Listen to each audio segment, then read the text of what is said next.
Help me get this damn thing up. Hello? Can you hear me? I can hear you. How are you? I'm Maelan. Could you turn your camera on, please? Can you see me now? There you are. No sense in trying to hide from me. I wasn't hiding. Johan doesn't know his ass from a hole in the ground. Is Johan your son? Johan is a wayward protege, and he'd better shape up before I call the draft board. They'd eat him up and spit him out. I see. That piqued his interest.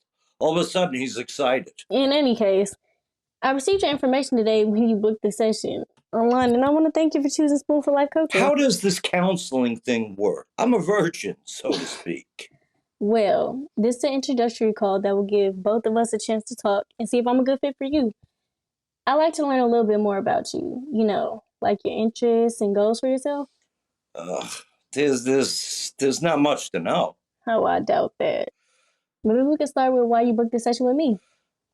This is something I've wanted to do for a long time. Many people tell me how helpful it is to confide in someone. I totally agree with that statement. I mean, we all need someone to lean on sometimes. You're a queen. What? Your name is Irish for queen. No. Yes, I'm certain it is. Maelan means queen in Celtic. The boat my grandmother was on landed in Canada. The Aardvarks. No. My grandmother was a huge fan of James Joyce. She would go on and on about his genius. She read all of his writings. You are mistaken. Yeah, I'm sure she was. I was never a fan of him myself. So self-important. You know what I mean? No, goddammit. I'm sorry. Are you a fan of Joyce? I shouldn't have. Maelan does not mean queen. It means prince. Prince, not queen. Maelan is no queen. Oh my God, of course. Of course, you're not a queen. You're a prince, my good man. No, a king. Ugh, I am not a prince, and I am not a king.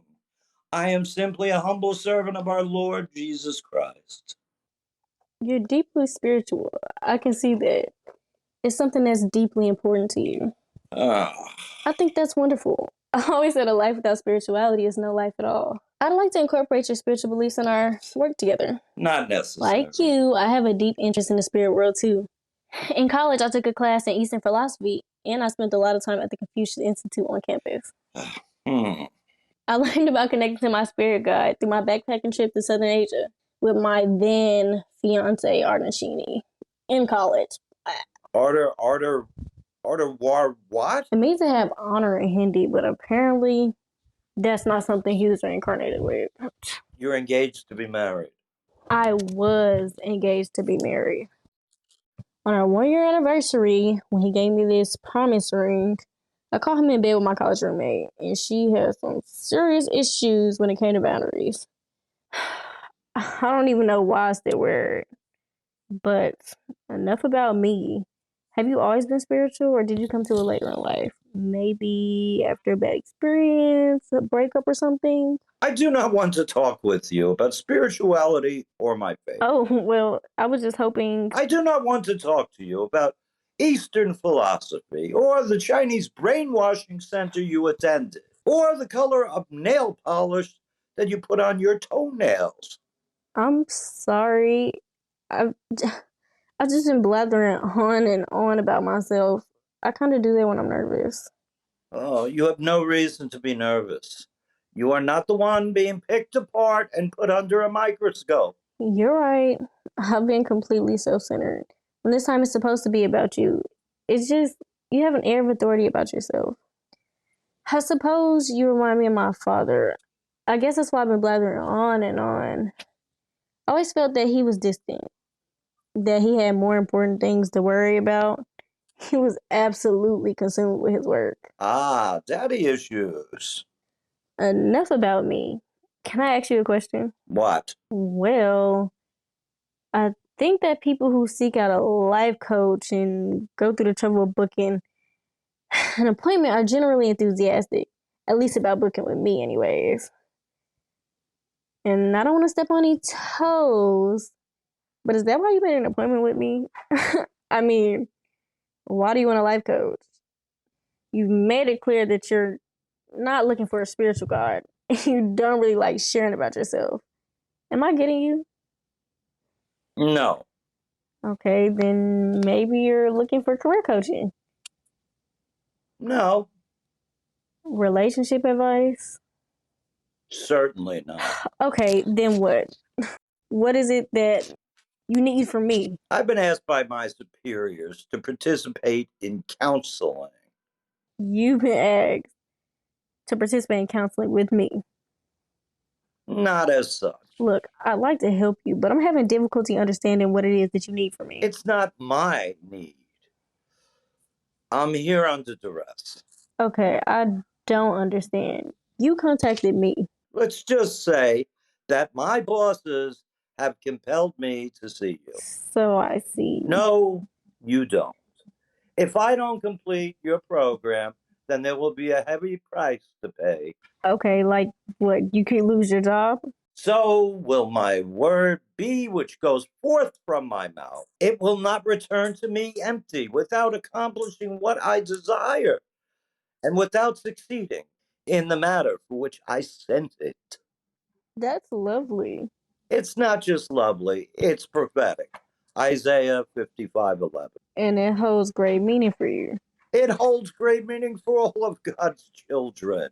Then who's Isaiah? The prophet Isaiah. Okay, no need to yell. The 8th century Israelite prophet, after whom the book of Isaiah is named from the Bible. I didn't know that. And I've always believed that there must be many gods. One of the wonderful things about traveling the countries is that you learn that every culture has its own deities and female gods, animal gods, nature gods. You know, it's such a wonderful feeling to know we're not alone in the world, that there's someone looking out for us. Well, you are wrong. You seem to hold some very strong belief.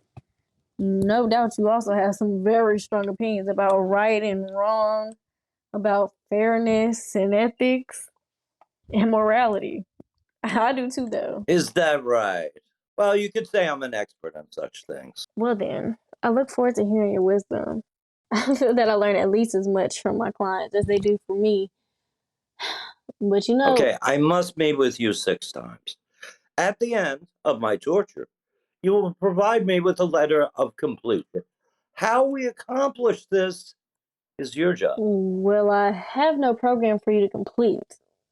Life coaching is self-directed. I can't dictate your course of change any more than you can dictate how I should believe. When you provide me with the letter of completion, you will receive a check in the amount of $5,000. $5,000? That's much more than my fee for 6 online meetings. I mean, that's like a year of coaching. And I'm used to receiving my fee at the start, not after 6 weeks. This is highly unusual. I might have to think about this. Money is no matter to my employer. This is how they prefer to handle situations like this. You mentioned your bosses several times. I mean, if you don't mind me asking, who is your boss? That's none of your concern. No, it's not, but I must insist on my payment at the beginning. Very well. You'll receive a cashier's check before our next session for the full amount. All right, and I can cash this in right away. I won't have to wait until the end of the 6 weeks. I mean, I guess I can live with that. I mean, but what if you don't come back or you don't complete the 6 weeks? Money is yours regardless. I mean, this is such an unusual situation, but I guess if we can put this in writing, then I can live with that. You're to put nothing in writing. Not even notes on our sessions. The only document that you will generate will be my certificate of completion. I require complete confidentiality. To be honest, I'm feeling a little bit overwhelmed. You're the counselor, correct? With all the certifications and training commensurate with your profession, right? Yes. Well, that's good enough for me and good enough for my employer. All right, but you said counseling. I'm a life coach, not a therapist, okay?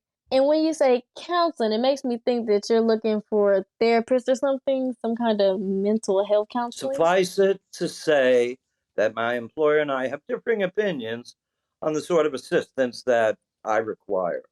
In the end, all they really want to know is that their asses. All right. Well, I'm happy you're here, and I hope I can help in any way that I can, with the understanding that I'm a life coach, not a therapist. But if you want to call it coaching or counseling or whatever, that's your prerogative, as Bobby Brown would say. I mean, I just want you to know that I'm on your side. Uh-huh. So what about our coaching/counseling session? Would you like to set a date now? I can fit you into my slot at the same time next week. Fine. Okay, great.